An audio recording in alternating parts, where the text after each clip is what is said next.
what a strike by Drogba!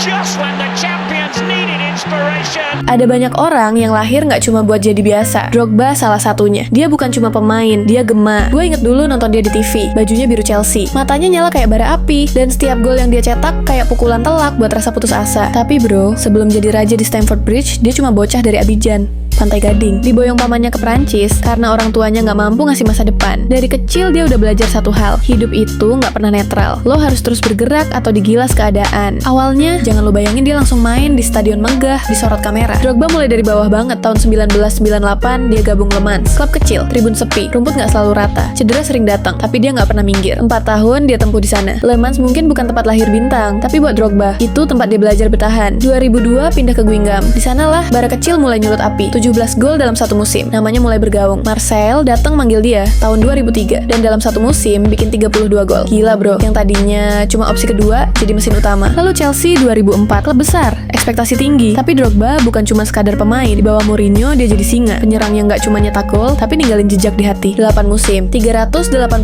penampilan, 164 gol. Tapi angka itu nggak bisa nerjemahin betapa pentingnya dia. Drogba bukan cuma striker bro, dia simbol. Pemimpin yang nggak cuma lari di lapangan, tapi juga bawa semangat sampai tribun terakhir. Final Liga Champions 2012. Satu kata, abadi. Menit-menit terakhir, Chelsea udah nyaris kalah, tapi Drogba naik, sundul bola, gol, dan diadu penalti. Dia sendiri yang kunci kemenangan. Lo bayangin bro, dari ujung Afrika ke puncak Eropa, seperti angin panas dari gurun yang menari melintasi benua, lalu berubah jadi badai di langit London. Dia datang dari tempat yang sunyi dan menuliskan takdir di langit paling gemerlap. Bukan sekadar perjalanan, tapi puisi yang ditulis pakai keringat, luka, dan harapan. Abis itu dia sempat pergi, Shanghai Shenhua, Galatasaray, tapi hatinya selalu biru. Balik lagi ke Chelsea 2014, satu musim buat nutup cerita dengan senyum. Sisa karirnya dia isi di Amerika, Montreal Impact, Phoenix Rising, sampai akhirnya pensiun di usia 40. Tapi bro, legend itu nggak pernah pensiun. Namanya terus hidup bahkan setelah sepatu digantung. Dan yang paling bikin gue angkat gelas bukan cuma golnya bro. Drogba pernah nelpon presiden negaranya, minta perang saudara dihentikan, dan berhasil. Lu bayangin seorang striker nyetop perang dari stadion ke ruang damai, dari sepatu bola ke suara perdamaian. Itu bukan lagi tentang sepak bola, tapi tentang manusia yang mematahkan peluru pakai doa dan membungkam perang pakai ketulusan. Dia tutup karir bukan dengan trofi di tangan, tapi dengan damai di pundaknya. Kayak epilog yang ditulis diam-diam tanpa prolog yang pernah diminta orang, tapi tetap abadi. Karena nggak semua legenda perlu diperkenalkan, beberapa cukup dikenang. Kadang hidup bikin kita ngerasa telat mulai, ngerasa kecil, tapi Drogba buktiin kalau lo punya tekad, bahkan takdir pun bisa lo dribble. Dari lumpur Pantai Gading, dia lari tanpa alas kaki. Tapi hari ini namanya diukir di hati jutaan orang, termasuk kita, anak warkop, penikmat kopi hitam, dan cerita yang pahit manis kayak hidup. Jadi kalau lo lagi ngerasa nggak cukup hebat, inget Drogba. Kadang dari kaki yang luka lahir langkah yang abadi. Karena nggak semua kemenangan butuh sorak dan nggak semua perjuangan butuh panggung. Ada yang cukup dibuktikan dalam diam, di lorong sempit, di sisa tenaga terakhir, di keyakinan yang nggak pernah ikut lelah. Dan kalau lo lagi ngerasa kecil, inget bahkan singa pun pernah lahir di sarang yang gelap. Nah, kalau lo suka cerita-cerita kayak gini, jangan lupa tinggalin jejak like,